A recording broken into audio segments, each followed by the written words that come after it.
Aloha and welcome back to another video, and today we're continuing the last level where we left off. We're going to roast these guys, wait for them to come through this opening. We were just talking to Alpha Woden, and he talked about how he's been watching us. The building is surrounded by cops, and you can hear that on the outside right now. The helicopter and stuff. Got to make sure that they get dead. And anyways, so yeah, that's that. I wanted to kind of talk about what I was talking about last time, which was some of the flaws of the game. Although Max Payne's my favorite game, it still has flaws. Suddenly it all made sense. The bombs, the Russian mob boss making an appearance in person. Gognitti was his usual self, all talk and no walk. After our hit, the Russian has only a couple of guns left and they can be bought. There's no freaking way he has the guts to try anything after that. As it turned out, the Russian had plenty of guts. One thing he could count on, you push a man too far and sooner or later he'd start pushing back. Oh, I love that line. And here we have the cops that will actually surround you and they'll start shooting at you. But Max is going to take it. Eat lead! It's a lead pipe. No, you can't hurt him. You can even shoot him, which I'll do right now. It's pretty out of character for Max. No, he's been pushed too far. Remember, push a man too far, he's going to start fighting back. Well, you know, it doesn't really work here, but that's okay. I just kind of wanted to show that off to you guys. So I want to talk about some of the flaws with the game. Well, first though, do you guys, what do you want to see in these videos? And I wanted to try something out here and try doing some melee kills and see if I could do those for you guys. I'm going to die a handful of times, but I'm leaving the deaths in this playthrough just to kind of emphasize what it takes to do this kind of thing, even on the easiest difficulty when you play the game a bunch. So we're gonna avoid this grenade here. Okay, and then we're going to take out those two guys up above. There's going to be two guys right in a row. Hopefully we can get a double kill.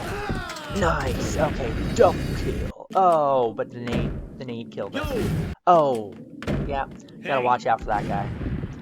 Okay, let's let him run forward. Oh, okay, let's let him go past us. Okay, we're going to slow down time and try and jump around and try and, yeah, make sure he doesn't hit us. Kind of, you can see he's trying to lock onto us, basically. He misses his shots. Okay, we got him. Okay, we're gonna move forward.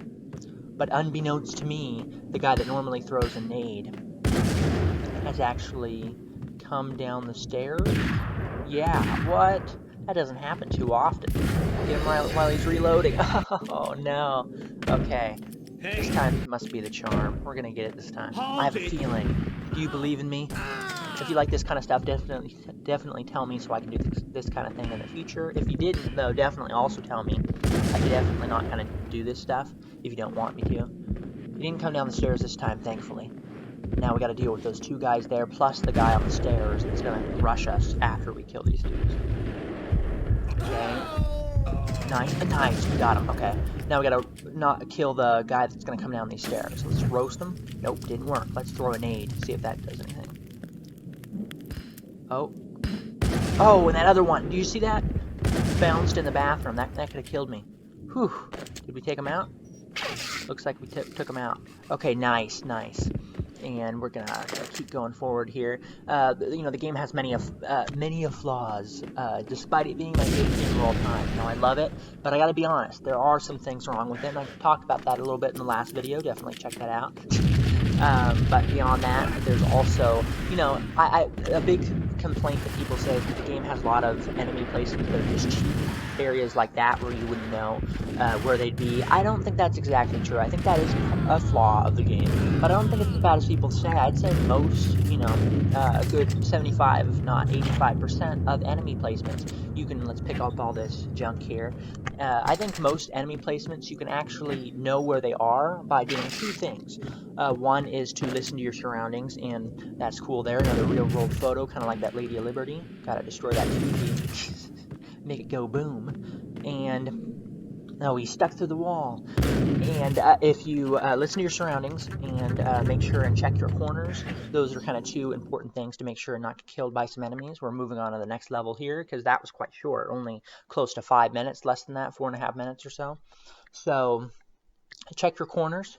Never go into a room not expecting enemies to be in there. If you do those two things, slow down, use your time to the best of your ability, and really kind of always stay on guard, that's the best the best thing you can do. Next, though, is if you're kind of worried about enemies, you can always peek around corners using the third-person camera. You can always try and listen to your surroundings. Most enemies actually have tells, so to speak, of where they are. They'll whistle, they'll talk, they'll cough, something, just like in Manhunt.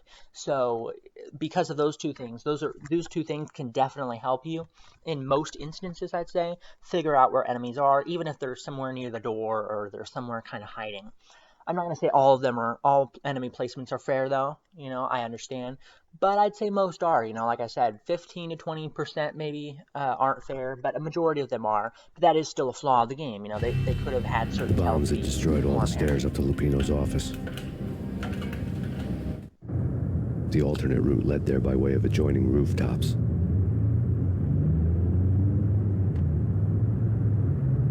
A beautiful night sky It's here. never been this cold. Never ever. Never been this cold. Never ever. It's like the sky's falling. Yes, sir. It's the end of the world as we know it. And I don't feel fine. I don't feel anything. Not a thing. I'm freezing my butt off. Well, Max won't be cold for long. Let me add some fuel to the fire. I wanted to do that there just to show off. See, he's dancing. See that wall right there? That right there? Yeah, we got to go past there. But if you actually super jump, you can jump over it. And super jumping, if you don't know, is basically a glitch where To get to the roof, I double need jump. to get to the elevator through the locked door up ahead.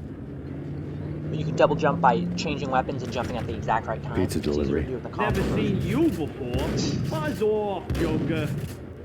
And see, if you shoot the door like I did, he doesn't say anything different. He should be like, "What? It's Payne!" or some kind of crap like that. But anyways, if you change weapons and jump at the exact right time, you can basically double jump. It's like it's called a super jump, is what it's been nicknamed, and it's a glitch in the system. You can jump twice as far. I'm gonna melee a few guys here just to kind of goof off, give you some variety, and this super jump can allow you to exploit many different areas in the game and can actually allow you to do different speedrunning strats and skip over different parts. And if you jump over that wall specifically, that's a very easy way, if you know how to do super jumps, to basically bypass that whole cutscene of talking about the door, and it can save you some time for speedrunning. I've tried to do it. I've tried to speedrun the game. I'm not good enough at super jumping to speedrun the game, and also I'm just not too fast, so I decided to skip all that stuff. But yeah, I've also super jumped up there, and there's nothing up there, sadly, but it's nice that the room's there, though. It adds detail. It No, doesn't need to don't be shoot. there. You know the clowns at the laundry? Me? No. You're no good to me then. What? No, the laundry, yeah. I know him, yeah. Get me in there. Okay. Make sure and grab these painkillers. That's always important. Don't want to miss out on these.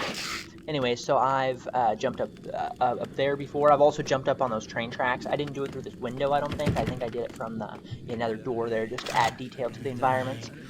I jumped off towards the end of the next level. Yeah, towards the end of the next level, I jumped onto those train tracks there. And what's interesting is you can actually go quite far on them. There's more detail. Kill those rats. There's more detail than you actually are able to see, which is cool. Of course, you go a little further than that, and it's just pitch black. But still, certain things like that are just nice details. It's me. Open up. Let me in, quick. Not so fast. The Where's the password. John Woo. Come on. Okay, John. John Woo. Woo. All right. Come right in. It's a trap. It's Payne. There he is. And I've tried to do it before where I don't kill the guy that runs in, but ultimately I'm pretty sure, if I remember correctly, if you don't kill him, he'll just turn around and kill you. So, double crosser, jeez. Playing some lotto games there, playing cards. And yeah. Another issue you say with the game, I don't know. Like I'm trying to think of if there's any more real big issues with the game. There's really not. Those are the two main complaints I hear, and those are kind of how I address them. You could say that the game at times is not perfectly balanced. I wouldn't say that. Oh, Thank you. and look at all the smoke that's coming down. Max isn't even coughing. I think he's holding it in. He doesn't want to break character. Here comes a funny part here in just a second. I don't think the game's unbalanced, like some say, but I definitely think certain weapons could have used a balance overhaul slightly.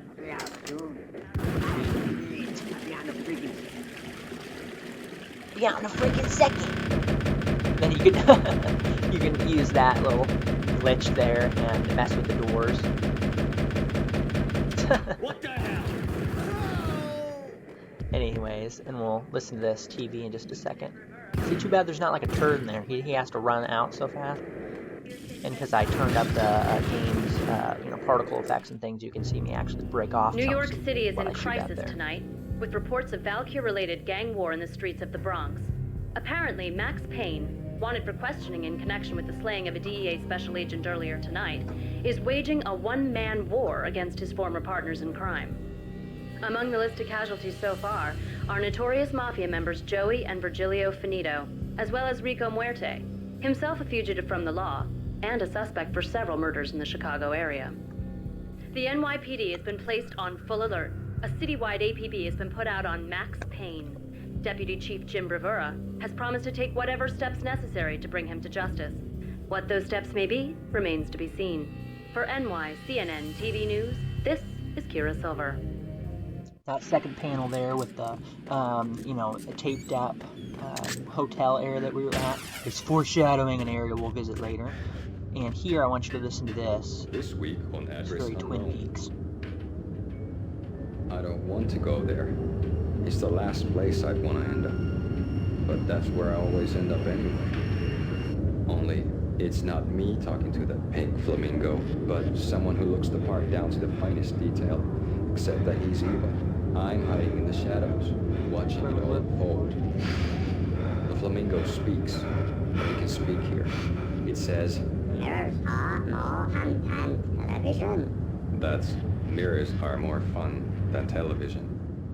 All these Somehow I added know details in this. TV shows are Don't just so ask me. cool. I died right here. I added that in just because I wanted to show you guys some of the bad deaths I have. This is tough because I kill these guys. I didn't know there was going to be guys that come around that corner there, so I hide behind it. So I jump between that little cover there, and then I use it by standing here to kind of fake the enemies out and use it to block some bullets, block some of my bullets, but that's okay. Man, and look, I went out unscathed. Look at that. He can speak here. Full health. That's awesome. What's also awesome, what's even more awesome, is those TV shows. Yeah.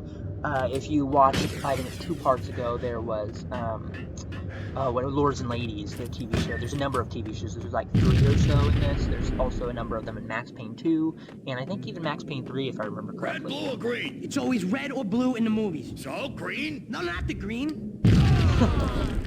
And then see, this only falls if you go to the door, as far as I remember. That's cool. Cool effect there. Anyways, shoot that, but it gets them, alerts them. But yeah, there's quite a number of shows in all the games as far as I know, and it's just cool details like that. And this was before Rockstar even really had a hand in that thing. It was published as far as I know, and I think they might have helped with the console ports actually. But and the funny thing is yeah, Max Payne had TV shows in it, so do the GTA games. So I wonder if Rockstar was influenced by Max Payne in that sense. I don't know. It's kind of wonder there. And yeah, I don't think the game's unbalanced, but I think if certain balance changes would happen, I think certain weapons, every weapon has its place, but I'd say certain weapons, it depends. I think certain weapons could be tweaked though, especially the easiest one to say is the melee weapons, right? Once you get the baseball bat, I talked about, you don't really need the lead pipe, so, tweaking that to make the lead pipe be a little better would be interesting. But I don't really think you necessarily need it either. It makes sense why they didn't, because ultimately melee combat is not the game's strong suit or what you do 99% of the time. Vinny Gognitti, just the man I've been killing to see. Payne? Freaking fed! I knew from day one there was something screwy about you.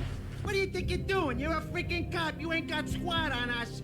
You can't just come in here waving your piece like it meant something. Yeah! Oh my god! Oh god, you shot me! Ah! You're dead, Payne! What the hell are you waiting for, you apes? Kill him! Kill him! With pleasure, boss. Gognitti bailed. I made like Chow Yun Fat. See, another reference. Dognitti's the best. A broken bottle of Tabasco sauce. His time is quickly running.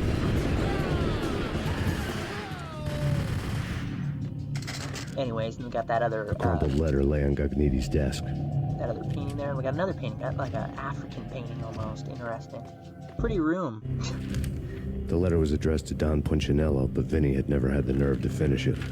Jack's gone. Oh shoot, sorry about that. The letter was addressed to Don Punchinello, but Vinny had never had the nerve to finish it. Jack's gone voodoo. Just the other night, he shot Dino because he wanted to see what his brains looked like splattered on the wall. He's a freaking mad dog. We're running out of men and business fast. Gognitti had been living in mortal fear of his boss. Jack Lupino was a psycho. Foreshadowing. Yeah, I gotta get this guy, but first, see, we don't have to rush. That's kind of the interesting thing. We don't have to rush at all to actually chase him. Vinny Gognitti was running scared. He could run, but with a bullet in his stomach like a broken bottle of Tabasco, he was quickly running out of time. He knew where his boss was, and I wanted to square things up with Jack Lupino. I wanted to show you how you can Gognitti actually... would be moving fast. I don't know about angels, but it's fear that gives men wings. I like how you can shoot him right here. It doesn't do anything. Look at that. Isn't that weird? I was in a video game. Funny as hell. It's the weirdest. It was the most horrible thing I could ever imagine. You could shoot him. You can see him like he's already gotten up there, like he teleported, and he just stands there waiting for you, waiting for death. No, I mean, he doesn't die then, but whatever. You'll see in a second. But just very weird, very surreal, kind of creepy, especially with the music. It's like you're really in a video game. It's odd. And I've used cheeky weapons before. You can snipe them. You can throw nades up there. Nothing. You can't kill him. He's indestructible in that stage. It's pretty crazy. Gognitti hitched a ride. To catch him, I'd have to follow his lead. This area as a whole, though, I've also seen other glitches. So there's a number of exploits that you can do. Exploits and, like, what would I say? Just general bugs surrounding that scripted moment where he jumps on the train. One of them where he just never jumps on the train. He just, like, endlessly runs and never jumps. I think there's another one as well, if I remember correctly, where he's just not there. Like, he disappears, and I think so. Something like that. Or the train doesn't come, some crap like that. So, yeah, you gotta, I don't want to say you gotta be careful, but, be a little wise when you're playing with mods and all that kind of stuff at that area. I don't know, I guess you don't really need to be. But balancing, finishing off this video, talking about that, yeah, definitely they could have made the lead pipe more valuable because, once you get the baseball bat, you don't really need the lead pipe. But at the same time, it makes sense, right? Most games, shooters and things, don't really have a big focus on their melee weapons if they're not focusing on melee combat, if it's not postal too. Most games... This was my second train ride of the night. The way it started didn't promise anything better than the last one. Freezing wind tearing at my face like sandpaper and razors, ice hard and slick under my hands and feet. Somewhere in the background, the wail of sirens, the city howling after me. New York sped by in fast forward. Dark rooftop water towers and a dead forest of antennas and chimneys, all a blur. When the train he was riding slowed down, Gognitti made his move. Just an awesome panel before, and the lines, and the fact that he said this isn't the first time I've been on a train this night alludes to all this being in one night, but there's other things that he says and things that happen that allude to other parts of the game, like I said, being on different days. Overall, the whole game takes place mostly, not all, but most of it takes place over the course of 3 days, I believe. But anyways, so yeah, games like these normally use the melee weapon as just kind of a weapon for early on when you need to kill somebody up close. Maybe if you have as a last resort, that kind of thing. So it wouldn't really make sense for them to make the lead pipe super powerful or have a secondary use outside of the baseball bat. Maybe you could throw it and pick it back up or something. Or like deflect bullets with it, but with the baseball bat you could only do melee enemies with it or something. I don't know. That would be cool, certainly, but you don't need it, right? That's more of a modern kind of trend with like Doom-style shooters to try and reinvent certain things like that. The next weapon definitely is the pump action and sawed-off. There you can see the night below. Very cool. The snow-ridden ground below. I'm actually got to finish this. Thanks for watching. See you guys in the next one. Stay tuned for more. More is on the way, definitely. I appreciate you all watching. Have a comment below if you'd like to